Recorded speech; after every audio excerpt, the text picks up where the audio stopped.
नमस्कार, मी स्मितल मिलिंद चव्हाण आणि सेलिब्रिटी प्रमोटर्समध्ये आपल्या सगळ्यांचं सहर्ष स्वागत आहे. आपण खूप साऱ्या अशा मालिका बघत असतो आणि आपण असे एक्सायटेड असतो की नवीन कोणती मालिका येईल का, काय तेच असं नवीन एक्साइटमेंट असते की कोणती मालिका येईल. तर आता आपल्यासमोर कलर्स मराठीवर अबीर गुलाल ही अशी नवीन मालिका येते. आता मालिका म्हटलं की मग त्यात हिरो कोण असेल अशी फार एक्साइटमेंट असते. तर अबीर गुलाल यातील म्हणजे हिरो आणि आपल्या सगळ्यांचाच आवडता अक्षय केळकर याच्याशी आपण आता गप्पा मारणार आहोत. तर दादा, तुझं पहिल्यांदा खूप खूप स्वागत. Thank you so much. येस, म्हणजे गुंतलेल्या नशिबांचा गुंफलेला खेळ असं वेगळंच असं शीर्षक आहे. असं नशीब खेळ काहीतरी असं स्पेशल सांग ना मला या सिरियलमध्ये आहे. या सिरियलमध्ये स्पेशल म्हणजे आता तुम्ही प्रोमो पाहिले असतील की 2 बाळं एक्सचेंज होतात, तीच ही गोष्ट आहे. तेच हे नशीब फिरलेलं आहे. पण आपल्या नशिबात असतं ते आपल्याला मिळतंच, त्याचाच भाग या सिरियलमध्ये असणार आहे. आता ते काय मिळणार आहे, काय कसं मिळणार आहे, ही ती सिरियल आहे. येस, नक्कीच. तर म्हणजे नशिबाने मिळणार आहे. मग तुलाही अशी वाटते का ही सिरियल मिळाल्यावर की भाई नशिबाने ही मिळाली आहे, असं काही वाटते की तू ह्यासाठी काही कुठे तुला ऑडिशन्स दिलं होतंस किंवा काही हे कसं झालं ऑफकोर्स होतं? नशिबाशिवाय म्हणजे आता कामं करणारी आपल्याकडे असंख्य लोक असतात. म्हणजे ॲक्टर सुद्धा असंख्य आहेत. उत्तम ॲक्टर असतात, उत्तम दिसणारे असतात. पण त्यासोबत नशिबाची जोड असणं, नुसतं नशीब असणं नाही, नशिबाची जोड असणं फार महत्त्वाचं आहे. त्यामुळे मला हे जे काही काम मिळालं आहे हे कामसुद्धा आहे आणि नशीबसुद्धा आहे, असं दोन्ही गोष्टींमुळे मिळालं. येस, नक्कीच नशिबाची जोड असावीच लागते.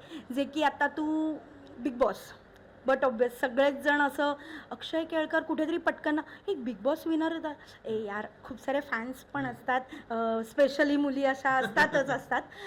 तर मला असं तुला विचारायला आवडेल की बिग बॉस असा रिअल शो म्हणजे रियालिटी शो असा होता आणि आता हे सिरियल म्हणजे ह्यामध्ये तू काही प्रोजेक्ट केले आहेस का की?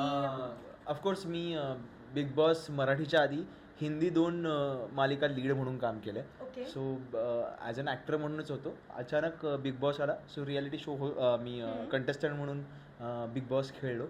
त्याच्यानंतर मी कलर्स मराठीवरच ढोलकीच्या तालावर रियालिटी शो होस्ट केला, जो सुबोध सरांनी वगैरे केला होता.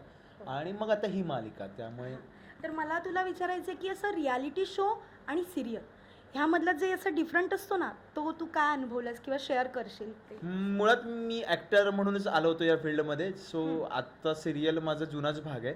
मला रियालिटी शोची गंमत वाटते, कारण रियालिटी शो हा दरवेळी अचानक काहीतरी गंमत आणून जातो. त्याची मला फार एक्साइटमेंट असते. म्हणजे आत्ताही होस्टिंग करताना मी हे कधीच केलं नव्हतं. त्याच टीमचा विश्वास होता की हे तू बेटर करू शकतो आणि मला त्यांनी तो विश्वास दिला आणि मी ते करू शकलो हे त्यांच्यामुळे. सो ते करू शकणं जे असतं ना, ते रियालिटी शोमध्ये करायला मजा येते. येस, आपण करू शकतोच असं. इथे कसं, इथे बरीच जण असतात तुमच्या मागे. तिथे बऱ्याचदा तुम्हाला स्वतःला सुद्धा प्रूव्ह करायचं असतं, प्लस कानाचं असतातच आपल्याला, पण स्वतःला जे करण्यात गंमत येते ना, ती रियालिटी शोमध्ये. येस, नक्कीच. आणि मला तुला विचारायला आवडेल की ही सिरियल जेव्हा तुला कळलं की ह्यात आता मला काम करायचं आहे आणि आजूबाजूला अशा 2 अभिनेत्री आहेत आणि तू 1 मॅन शो आहेस थोडक्यात, तर असं काय एक्सपिरियन्स करायला मिळाले सेटवर? काय अशी मजा झाली की ह्या दोघी जणी आहेत आणि या दोघींचे काय स्वभाव आहेत असं की ज्यात तुला मजा येते करताना, किंवा काय असं आहे जे तू सांग? मला त्या दोघींचे स्वभाव खरंच आवडलेले आहेत. म्हणजे उगाच आता बोलायचं म्हणून नाही. गायत्री खूप चांगली लिस्नर आहे आणि जो चांगला लिस्नर असतो तो चांगलं कामही करतो. सो तिच्याबरोबर बोलताना, ऐकताना, तिच्या गोष्टी ऐकताना मला खूप मजा येते. आमचे फारसे सीन नाही झालेत, पण आमचं अदर म्हणजे सीनच्या बाहेर जे काही चर्चा होते त्यातनं माणूस कळतो. सो ती उत्तम माणूस आहे आणि पायलबरोबर काम करताना मजा येते. आमचे खूप सीन झालेत. आत्ताच नुकती शूटिंगला सुरुवात झाल्यामुळे मी हे बोलतो. पण आम्ही सीन करताना अमुक जागा काढ, हे काढ, ते काढ. सो कामाबद्दल आम्ही प्रचंड बोलतो. आणि गायत्रीने माझे सीन तसे नाहीच झालेत खरं तर. आम्ही फक्त प्रोमोज केला आहे. आम्ही कामाव्यतिरिक्त खूप छान बोलतो.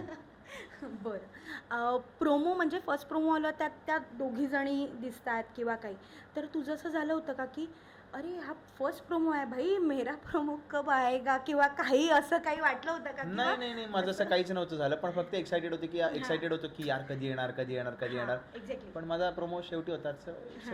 येस, मला तेच विचारायचं होतं की हां 1 मॅन शो आहे. येस, आणि मला एक विचारायला तुला आवडेल की असं फॅमिली रिॲक्शन असते आपल्या घरात तशी इन्स्टंट रिॲक्शन तुझ्या आईची किंवा की घरातल्या ही मी सिरियल पूर्ण बघणार, कारण ही सिरियल मराठी आहे. आपले मराठी प्रेक्षक इतके आपल्या लँग्वेजला धरून आहेत आणि हीच गोष्ट चांगली आहे म्हणून इतके मराठी चॅनल्स आहेत, इतकी कॉम्पिटिशन आहे की ते मराठी सिरियल आवर्जून बघतात. त्यामुळे आई म्हणाल की ही सिरियल मी पूर्ण बघेन कारण येस येस नक्कीच. आत्ता जे तुझं कॅरेक्टर आहे ते असंच म्हणजे प्रोमोमध्ये एकदम डॅशिंग काहीतरी असं वाटतंय, तर ह्या कॅरेक्टरबद्दल आणि तुझ्या खऱ्या आयुष्य जे आहे, जे तू आहेस आणि हे कॅरेक्टर याच्यामधलं मला थोडं अनुभव तुझा सांगशील का की तू काय अगस्त्य खरं तर खूप साधा आहे, खूप हुशार आहे, खूप गोड आहे, समजूतदार आहे, जबाबदार आहे. अक्षयसुद्धा हुशार आहेच, जबाबदार पण आहे, पण तो सगळ्यांशीच गोड वागेल असा नाही आहे. जो अगस्त्य आहे, मी परखड मतं देतो, माझी जी काही असतील ते तोंडावर सांगतो, मग कोणीही काही असेल तर. पण अगस्त्य समोरच्याचा जास्त विचार करतो आणि हे आमच्यात थोडासा फरक आहे. त्यामुळे हे कॅरेक्टर करताना मला ती गंमत येते की काय कमाल रिॲक्ट होतो ना अगस्त्य, किती गोड रिॲक्ट होतो यार, असं होतं माझं स्वतःहूनच. येस येस नक्कीच.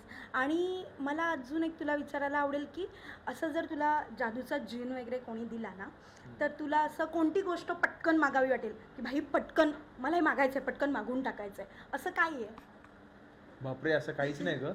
अच्छा, असं काही ओके. विचार केला तर काहीच नाही की मी असं मागावं आणि मला मिळावं. खरंच काय नाहीये.